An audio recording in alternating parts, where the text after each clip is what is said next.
Well, what do you know?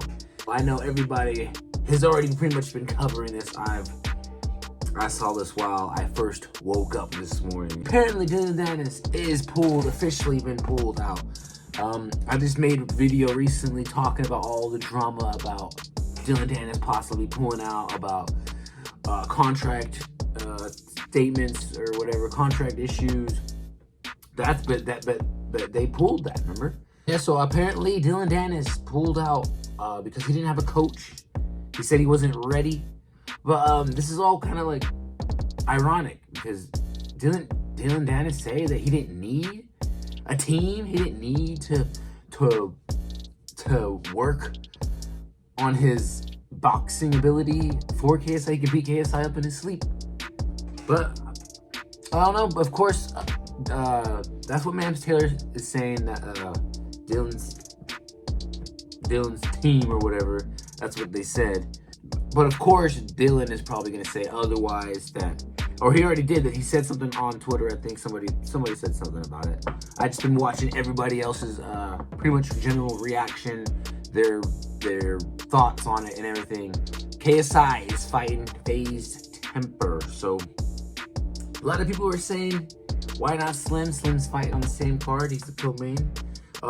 Why not Joe Fournier? He was supposed to be the initial backup fighter.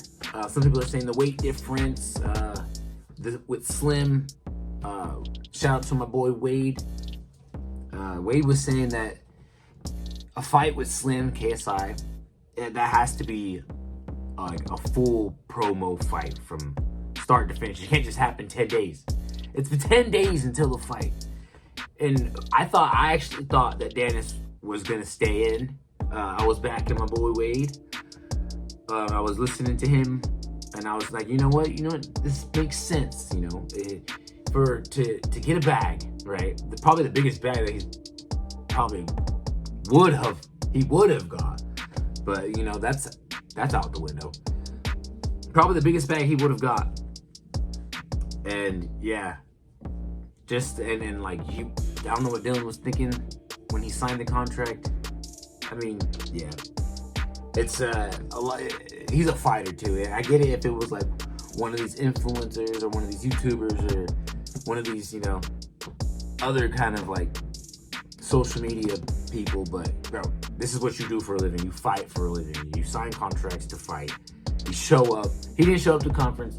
I knew something was happening. I didn't know Wade was. I was thinking that he was playing mind games. I didn't know. I thought Danis would show up. He hasn't fought in a couple of years. This would have been the biggest bag that he probably would have got in his fight career. And now it just shows that Dillon Danis is not like one to be trusted on a fight, or at least sign up for a fight and not pull through. Showed that he didn't show up at the conference, and now he's not showing up for the fight. So we got our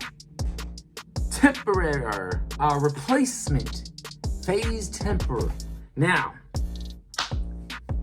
I think this is probably a better fight, maybe. I think JJ still wins. I think it does make sense that Slim and JJ, if they do fight, if Slim beats the other Tom Zanetti, then that's a possible chance for him to fight KSI. And if KSI loses against Face Temper, then there's a possible rematch for Slim and Face Temper. So it's looking good. So I don't know how it's gonna go. I do. I see JJ winning. I can't see past JJ winning. I see Slim winning, but I'm not looking over Tom Zanetti. I'm not underestimating him at all. He's a fighter, right? I don't know if he is a professional fighter, but he has fought in the past. So that's what I'm getting at. Yeah, I didn't think I was going to be making one of these short little videos. I know everybody knows. Everybody's covering it. I didn't think it was true. I had to go and like make sure to look on the official channels and everything and make sure that this was actually happening. But yep, it's actually KSI versus FaZe Temper, January 14th. I'll see you guys there.